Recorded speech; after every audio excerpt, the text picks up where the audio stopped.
Okay, so this afternoon we just want to say welcome to Together We Rise, Building Our Nation. It's a platform where one helps the other, and it's a platform where we basically share various ideas, technologies, whatever we think it's important to someone else, that could help them in their journey through life. And this afternoon we are here with Rochelle Farquharson, and she's no stranger to the platform. She's been here a few times. A lady who wear many caps in terms of her career path, in terms of even sports. Starting out, I tell you, the first time she came on, we interviewed her regarding her athletic ability. Coming through St. Elizabeth Technical High School. Then her next interview, she wrote a book. She's all into the wellness and beauty here and all.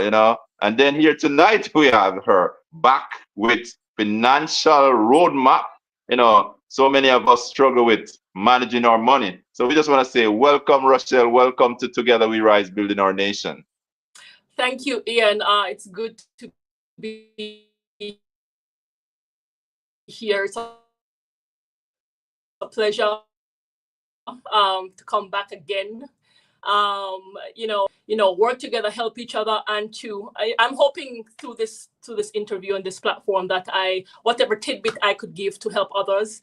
I'm looking forward to doing that today. So thank you again for having me. Well, it's always a pleasure when we have someone who can shed light, and not just in terms of what you bring, but just natural beauty coming forth, to the platform. So, Rochelle, what I want to do, for the audience, those that may come on and maybe the first time, just give them a quick background who Rochelle Farquharson is in terms of where you were born, grow up, and so forth, while I share on Sure. this side. Sure. Yes. So as you mentioned, my name is Rochelle Farquharson. I am an author, an entrepreneur, and I am a Treasury Management Account Manager. And as you mentioned, I am from St. Elizabeth, Warminster, St. Elizabeth, and attended the great St. Elizabeth Technical High School.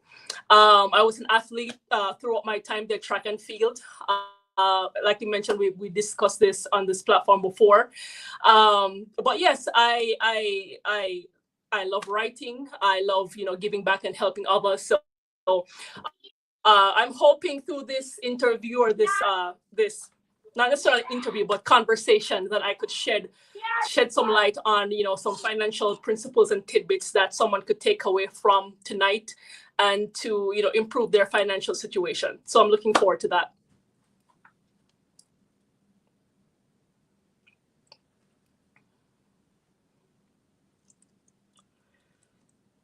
Thank you very much for sharing. I just attend to one of my kids. So yes, Rochelle. So now we want to go into the meat of the matter, which is the financial part of it, which so many of us struggle financially, and I could say I am one of them also. Over the years, I heard the word like generational wealth and so forth, and managing your money. But for me, it's been a struggle, and I think for many people as well, it is a struggle. So I just want to know what inspired you to go to this depth where you actually come up with the idea of writing a book on this topic.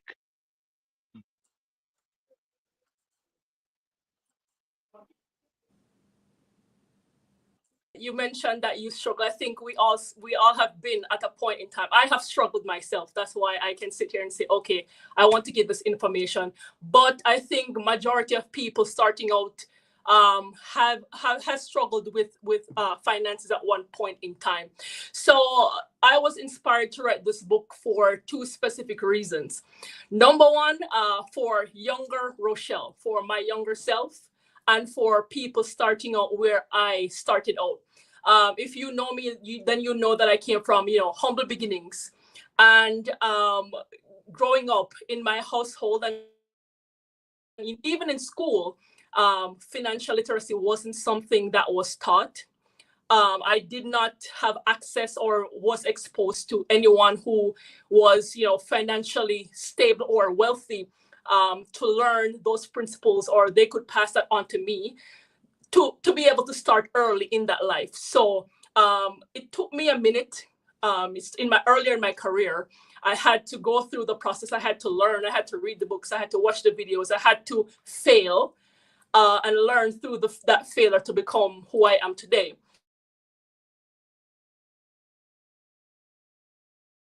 Firsthand, many people struggle with their finance. Almost a decade financial career. I have seen people from personal to business struggle in their financial life. And I've learned so much from the wealthy, the wealthy clients that I see and manage as well. So I use that information to, put it in a book and make it as simple as possible so others can learn from that as well. So that's the purpose of the book. Okay, and you know what? I really want to take it back to the basic. And when I say basic, when I was going to school, I didn't know of a course early out. It's only when I got to 10th grade where we get to choose if we want to do business, science, the arts and so forth. And most of the time, it's not built in to your career part. If you don't choose it, then you never get to have it, and it is so important. So I'm wondering, at the grassroots level, at the early childhood level, how important is it for us to bring financial literacy into our schools? It is crucial. It is imperative. It is important. Looking back and even from my childhood, but also looking at the different demographics of individuals who are wealthy versus who are not. As you mentioned, we came from humble beginnings and didn't have that access. Even though they're just transitioning some financial literacy education into schools, but it is not even close to what I would want to see or want it to be. If you or I or someone else, if our parents do not have that financial education to pass on to us, it's kind of like, they call it generational curses or generational patterns. If you are financially stable, you are not able to pass on those principles to your children, and therefore a cycle happens, a pattern happens, and we make the same mistakes as our parents. And I think it should begin at home. I think financial literacy should begin at home, so parents should become educated on how they manage their finances, right? The financial principles that could take them to generational wealth and pass it on to their children. So I believe that, in schools, it should be, paramount. It should be, essential that's taught earlier on. So therefore, underserved communities have that foundation to begin early in life. Okay, so with that, it brings me to another question, and the question is, what are some of the most money mistakes that you see people make? And how does your book, help readers like me, my kids, to avoid these mistakes along the way? Oh my God, there are so many. There are so many that I've seen. But I think I would say top 2 or top 3, in no order of importance, would be not investing. I believe that a lot of people are not aware or do not understand investing and the power of investing. Saving, we talk about saving money. We talk about putting something aside for a rainy day, right? That's very important as well. But without investing, your money cannot grow. You can't grow that money. It's sitting there. Inflation happens, Inflation is about 2 to 3% a year. And if you have $100 sitting in an account, next year it's going to drop 2 to 3%, right? The power of that $100 is going to be less. So investing that money, buying assets, putting that money into something that will grow and multiply over the years, and so that you can pass it on to your children, that is very important. So I think that people should really get into learning how to invest, learning what is investing, learning how to invest, how to purchase assets, and how to multiply that for their future and for their children's future. I also think that people make the mistake of not having a plan for their money.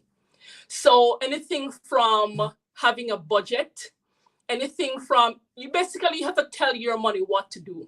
You telling your money where to go, right? If you're putting it in assets, if you're putting in savings, if we're having an emergency fund, you have to basically tell your money how to operate.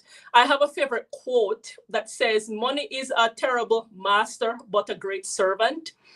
And it's very important to understand your money, and it's important to have a plan for your money.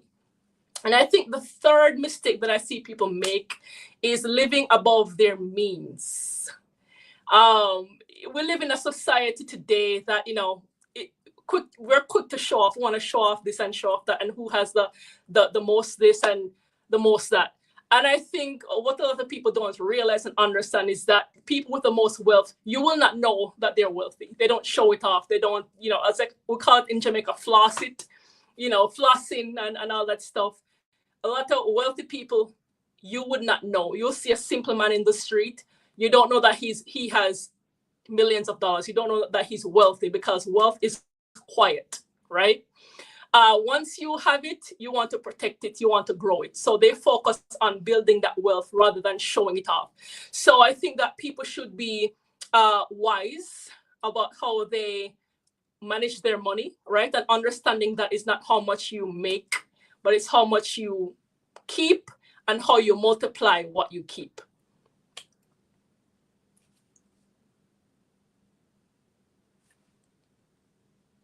Yes, I realize you went deep there in terms of, giving up some of the mistake. And I know people who will be listening tonight would have made several mistakes, would have cost us, that longer road to get where we want to go. Because everybody want to have at least some money in their bank account, some extra cash to spend, no matter who we are. But instead, a lot of us start flossing before we even earn it or we set aside anything for it. Rochelle, we know, or I should say, I know you've been in this finance and banking system, I would say, for decades. So obviously, you would have learned a lot, as you go through. You would have basically come across a lot of wealthy people. So definitely you have a lot to pull from. But also you would have come across a lot of poor people, and I'm from Jamaica, you're from Jamaica, third world country. What would you say is the most important lesson that you have learned that could help, like your community? You state you're from Warminster, just like me. I'm up here in Red Bank, Rosal. It's small community, and when it comes on to the literacy in terms of financial or money management, I said, if I go out on the street in my community and ask anything about money management, just probably one or two people maybe even able to tell me about accounts. So could you just walk us through that? Right. Yes. So there's a lot to say about that and in that area. So I think the first thing is the mindset. I think that we have to, number one, get the knowledge. You have to learn the information.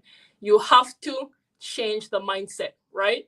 Because based on my experience, people who are wealthy think totally differently from someone who, who is less financially inclined, who is not, as financially savvy as someone who's wealthy.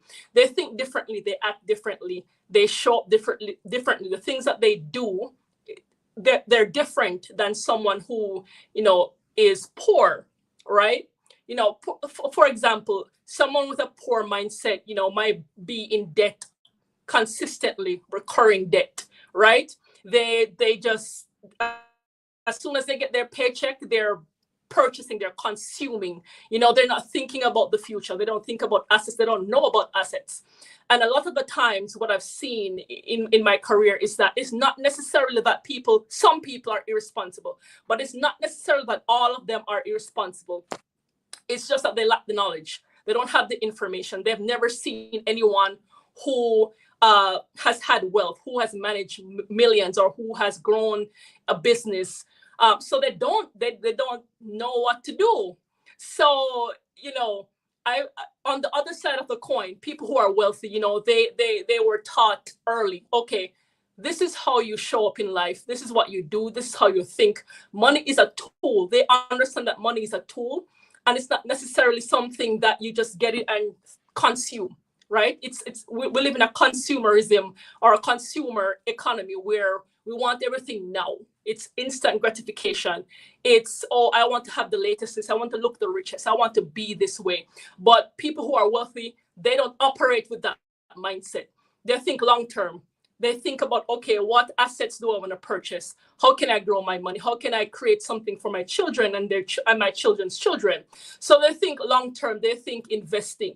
While on the other end, we don't have the information, we don't have the drive, we don't have the knowledge to really build on something.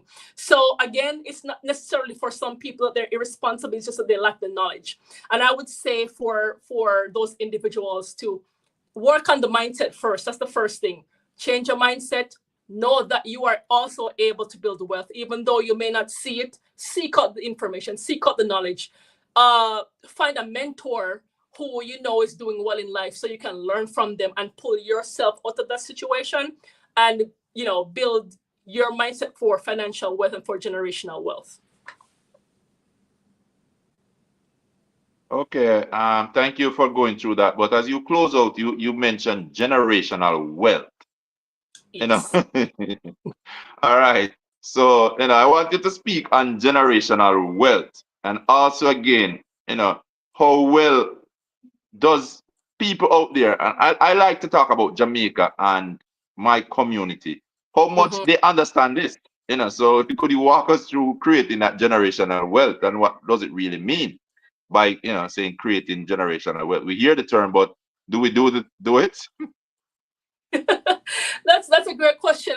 And generational wealth, like I mentioned before, is creating something that transcends you. When you are gone, your children will enjoy it. Your children's children will enjoy it. It will provide for them generations after you have left this earth, right? And it could be a variety of things.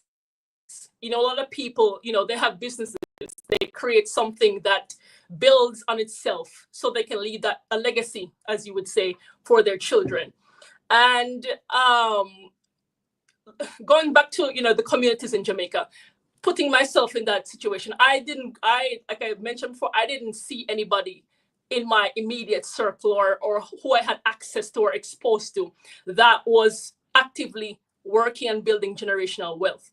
So of course it took for me to be exposed outside of that community, outside of that influence, to learn about it, to understand it, right? So within my community and with many communities in Jamaica, especially in the rural areas, there's not even access to technology for some people. It's very limited access. So I think that in order for people to build that generational wealth or to understand it, to learn about it, they have to be exposed to it. So I grew up in Warminster, and I grew up next to the library, the Warminster branch library. And I used to be in there all the time. I read so much. I read a lot of books. I can tell you, and whoever knows me very well will tell you that I would read books. The librarian there, very familiar with me, knows who I am. I'm there every day of the week, reading books, learning. I wanted to exist outside of what I was currently living. I wanted better and greater for myself. So I did the work to, go to the libraries, read the books, try to get out of your community and be exposed to different things, try new things. Because if you do the same thing every day, you will get the same result. So I think that people in the rural areas need to, get out of the community. Like you have to you have to get out of where you're confined to. You have to expand yourself. To be greater and to be better, you have to do things differently. So I think starting out is getting out of the communities, be involved, or parents can involve their children in, library programs, or if there's something happening in the community for learning and growing, make sure that your children are involved. Get them the exposure that they need, because you will not ascend beyond those limitations if you stay within that community, within that box. So I think that people need to get out, not necessarily physically, but mentally out of that box to be able to build generational wealth and see people building businesses, see people, living the life that they want to live, and how and ask them how can they do the same thing.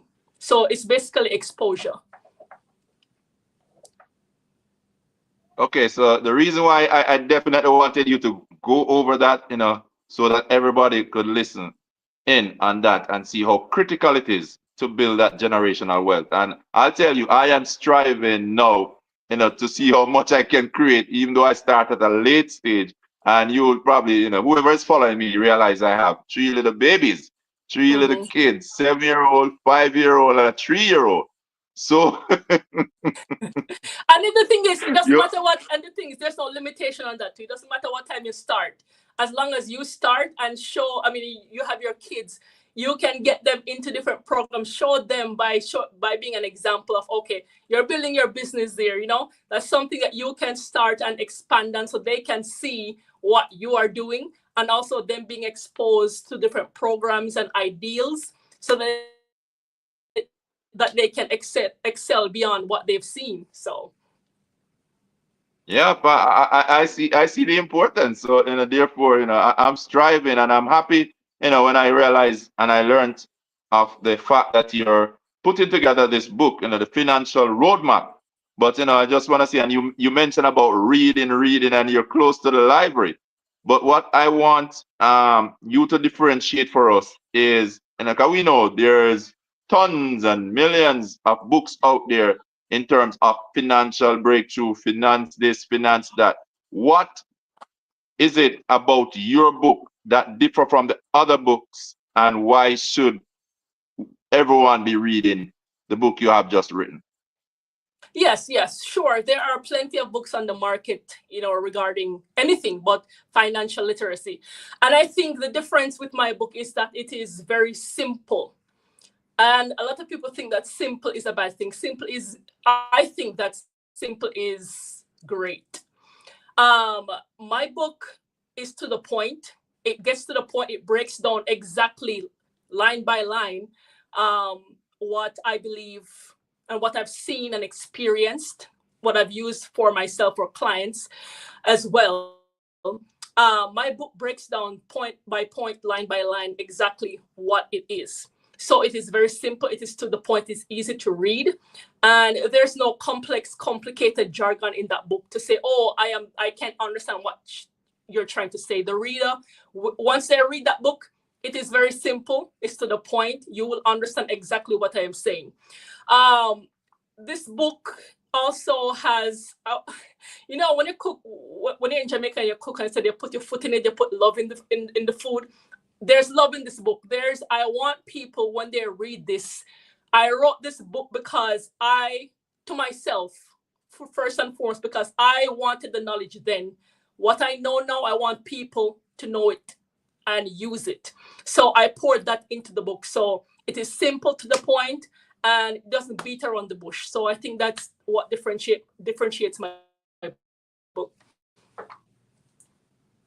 Okay, and what are some of the practical points that our readers can take away after finishing and reading through your book? Anything specific? So there's a lot of principles and points in that book. But I think first and foremost, after reading this book, I'm hoping that the reader will understand that they too can build financial stability and be on their way to building generational wealth or financial stability as well. A lot of the misconceptions that I've seen with people is that they don't take action because they think building wealth or being financially stable is for wealthy people. It's not for them, right? A lot of people are afraid to take that step because they don't understand what to do, or they don't have the correct information.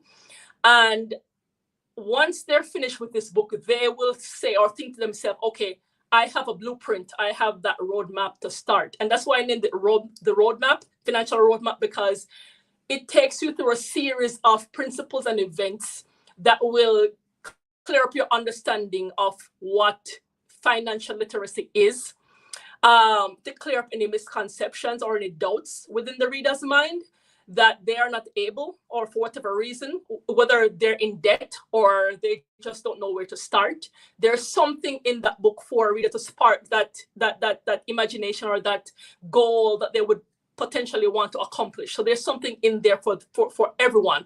So I think at the end of the day, once the reader finishes that book, they'll be like, okay, I'm on my way. I know where to start now. So that's the whole goal and idea. Is there an ideal age group that this book is geared toward having reading, or is for the general public? You know, how early can a child start going through these principles? I say as early as possible. If they can understand, I say go for it. And to answer your question, the book was created for everyone. So anyone from a student to a professional to a retiree, anyone who is willing and wanting to take their financial life from debt to building financial, no matter the age. I think that the earlier someone starts, the better.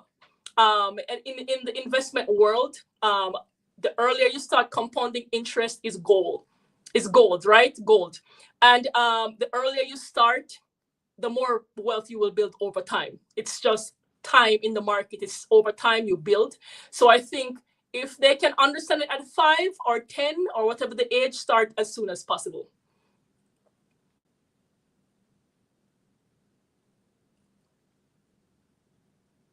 Okay, thank you there, Rochelle. I have a question for you, Rochelle, and I'll tell you later why I asked this question. But we know in school we have educators who are teaching us, for example, somebody choose principle of business, for their career part, with accounting and all those stuff. And they're being taught by a particular teacher. But they're looking at the teacher, and the teacher is teaching the subject, but not financially stable. But how does that affect somebody? Because I never tell you really what happened, why I asked the question. How does that affect like a student when they're actually in a class sitting and you're telling me how to make money and you're not making money? You're telling me how I should go about creating generational wealth, but yet still I see you, just living just like the regular. I don't Oh my God, know.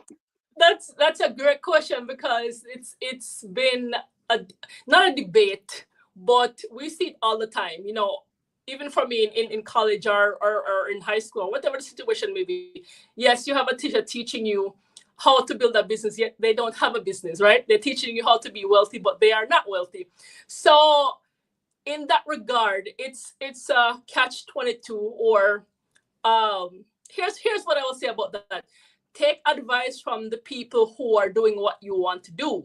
So if you're not going to take advice from a broke person, you're not going to take marriage advice from someone who's not married, right?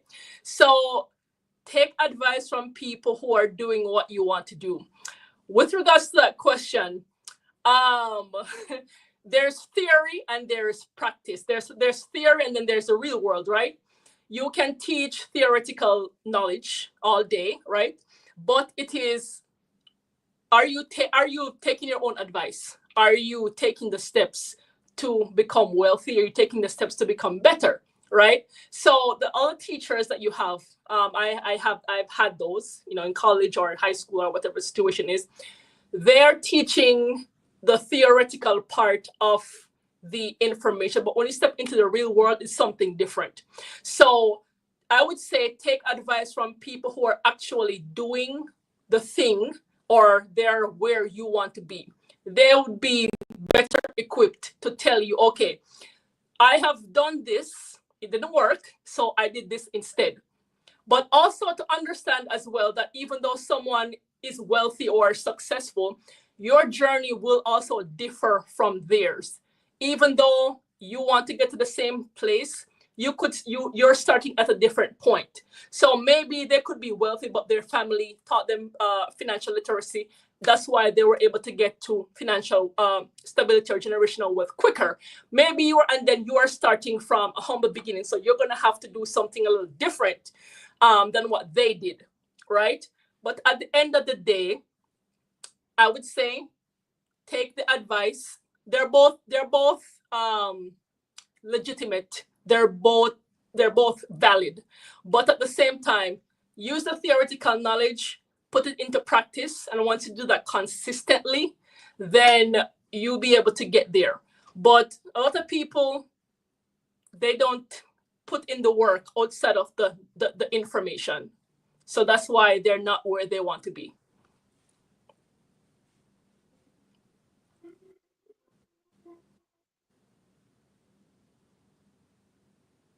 Hope you're gonna be hearing me. You hearing me, Rochelle? Yes. I'm hearing you. Okay. Okay. So as one would know, you gotta put in the work. But another Yes. question gonna ask is that you have some people who believe in the fast lane. Mm-hmm. How does that affect the real world situation in terms of creating wealth versus somebody who think you get rich overnight, the overnight rich scheme or whatever? So that's another great question, because I've seen it many times, and a lot of those people are in jail right now. But the idea that wealth or riches happen overnight is false. In some cases, very small percentage, where people do it legitimately, right? They may invest in the stock market, or they may purchase some real estate that just happened to boom, and they're instant millionaires, or they gain wealth fairly quickly. I would say that that percentage is very, very small. And also with that, they had to put in work. They had to set up they had to put in the background work before that happened. So nothing happens overnight. And Warren Buffett, I follow his principles, a lot of his principles. Warren Buffett, he became, a billionaire, what's the word I'm looking for? He earned most of his money in his 50s. So it's compound interest over time, right? So wealth is built over time. It will never be an overnight thing, right? Quick riches, that's one of the misconceptions of building wealth. Unless you win the lottery, or you're doing something that's illegal.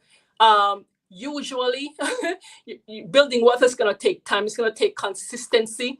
It's just like going to the gym. It's like building the ideal body. It's like taking care of yourself, going to the gym. You're not going to see changes overnight. You're not going to build muscle in a week. It's going to take months, sometimes years, to get to the ideal physique that you're looking for. In the same way with building wealth, legitimately, it would take years, right? It would take knowledge. It would take consistency. So again, building wealth is a long game. It's a marathon and not a sprint. Man, I was just waiting for you to throw one of that in there, Rochelle. The athletics part of it. And I don't want to switch it, but I just want you to tell the people your special event while you were in high school. As I think about the next question for you, What do you mean? My event? your Can you pet clarify? event, So athletics.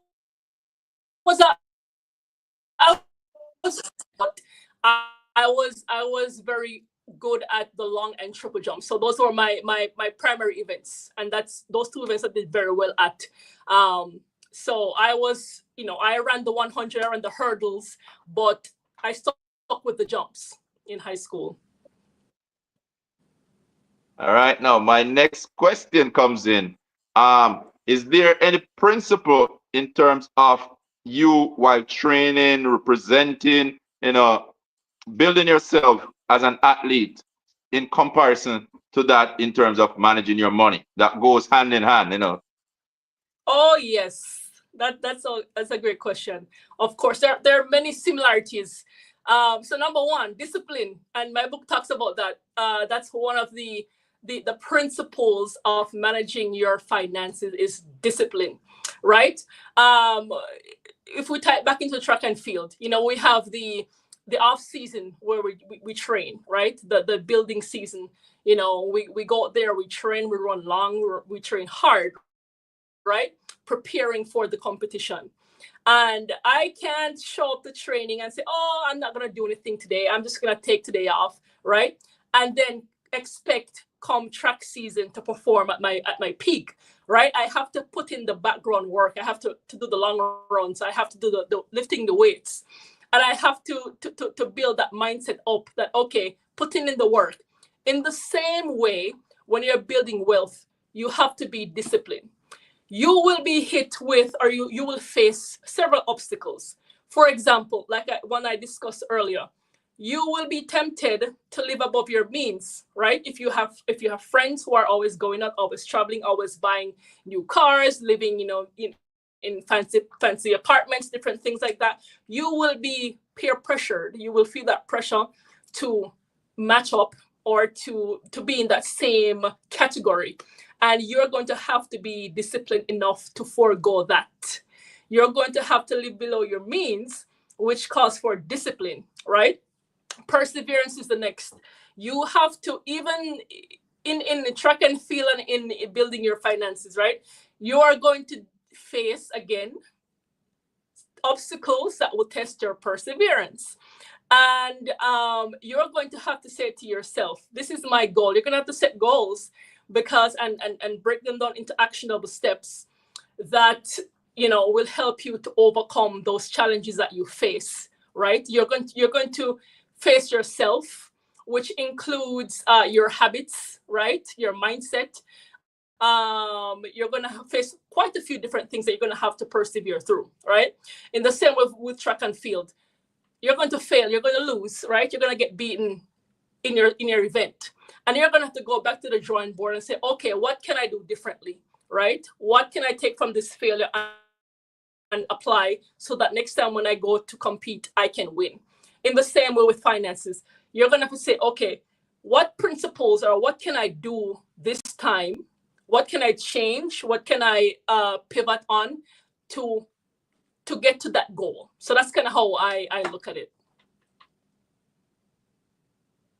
Wow, it's nice that you could draw such reference, discipline and a perseverance, those go hand in hand in anything that we do if we want to be successful.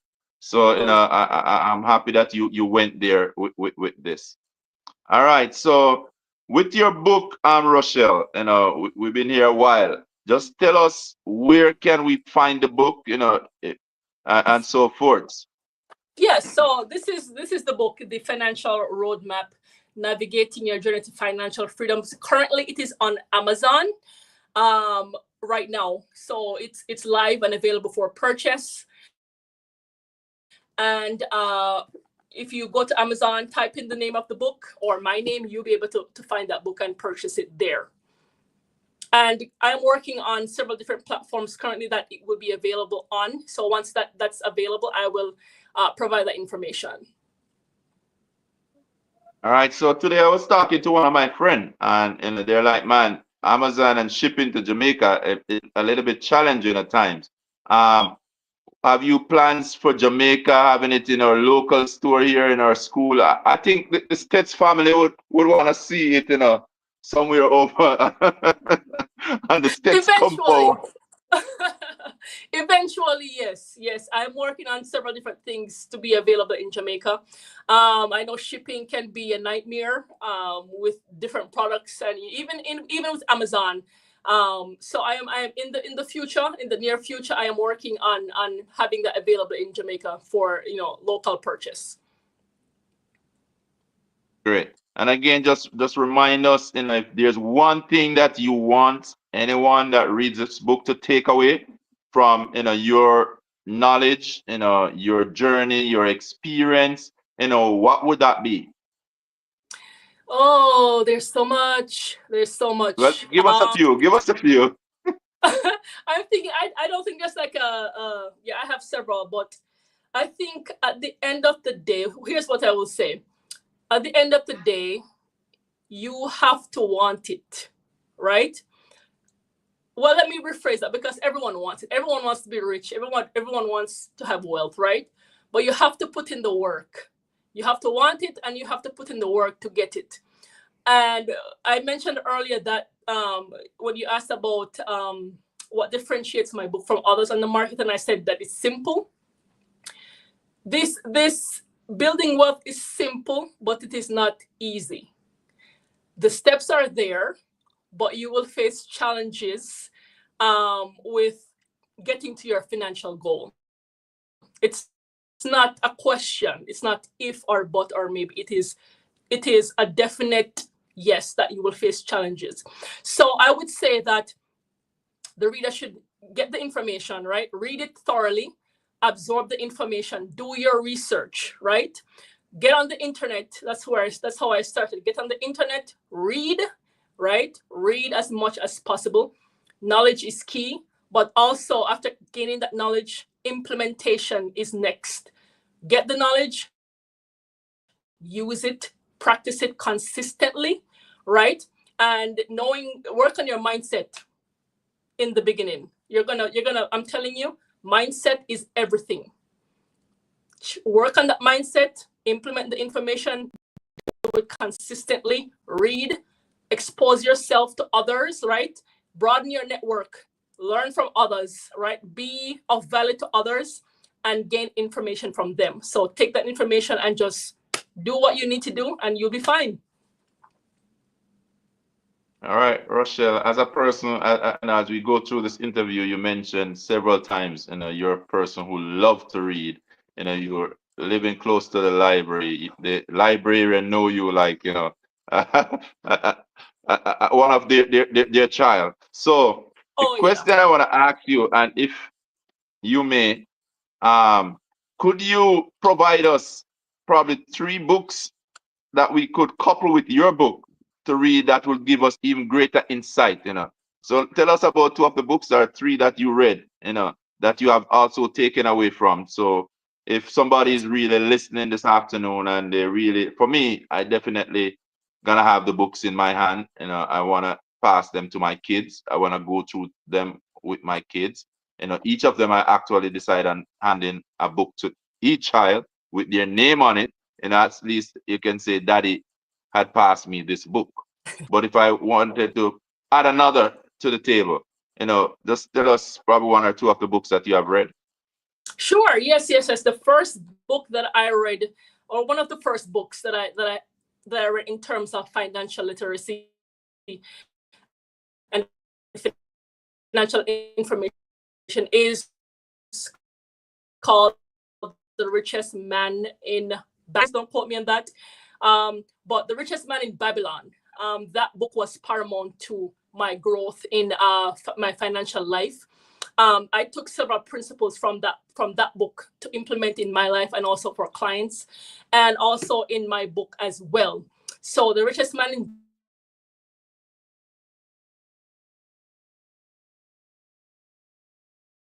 Babylon that book tells us our neighbors, right? The people who we wouldn't expect to be millionaires. And that's one thing that I mentioned.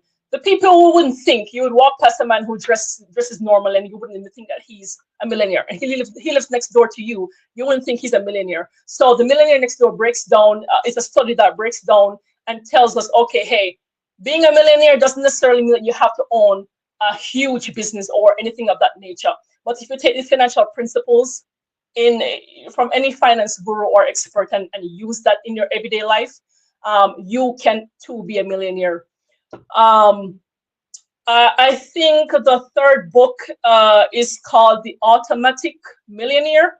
That book basically tells us, hey, if you say for example you get your you make $5,000 a month,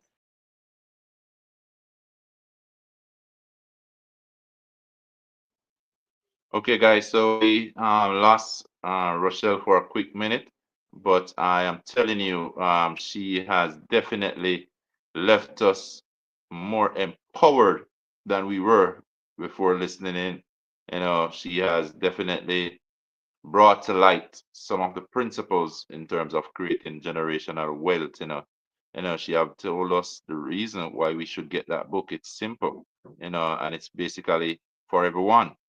you know, she have walked us through, based on her journey through life. She has come up from a humble beginning, being, born right here in St. Elizabeth, Jamaica. Warm mister, we're gonna say big up to all the St. Elizabeth crew, who are listening. Big up to the States crew who are listening. Big up to our American friends who are listening, our Canadian friends, those of you guys over there in Europe, as I said, the Caribbean, wherever you're listening from. I think this was a very interesting topic, you know, money management, the financial roadmap. I wish I had a map early out when I just started, at least when I started high school.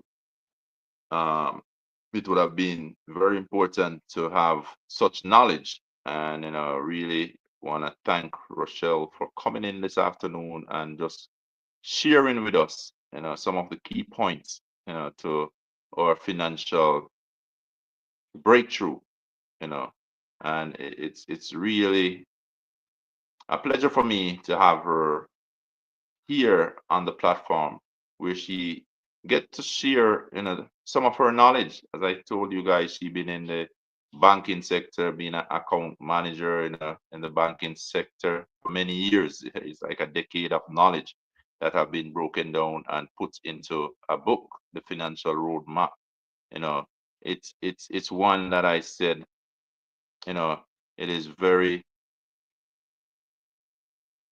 simpler, and the fact that she has gone all the way to put this together so she could benefit others, especially people from her local community, people like you and me. And all I can ask for you guys to do is go out there and support her, support the fact that she could have kept it all to herself, all this knowledge, all this experience. She didn't have to put down a single pen on a piece of paper.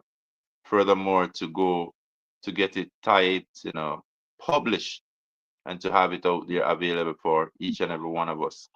Definitely, she have gone above and beyond to see that we at least have that roadmap to succeed in our financial quest, you know, and it's really a good feeling to know that one of our very own, sister Rochelle, and then she went on to even draw the contrast between being an athlete, you know, and we're gonna bring her back right on here.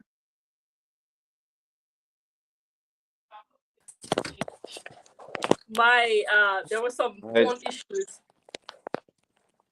Well, we're good. I was just sharing with the audience, how wonderful it is to have you coming on this afternoon to share with us. You could have been selfish and kept this all by yourself, And I tell them it's a decade you have been working in the financial sector, but you have decided to put pen to paper, as people would say, but you have brought this knowledge to us in a simplified way, the financial roadmap, which is just giving us a guide to our financial success. And we really want to say thank you, Rochelle, for just gracing us here on the platform, and sharing such vital information, especially I say for me with 3 kids, and creating generation wealth is definitely something that, you know, I will be working on, as I don't want to leave my kids, in debt. I want to at least have something for them to build on. and you have broken that down Right. for us. And as I said, you have drawn contrast from even your early days in being a sprinter, triple jump, all these stuff, pulling the discipline, the perseverance and so forth, being able to really pull that contrast in and to just simplify it in just a simple book, the financial roadmap. So we're going to give Oh you the yeah. last couple of minutes, It's my pleasure. Rochelle.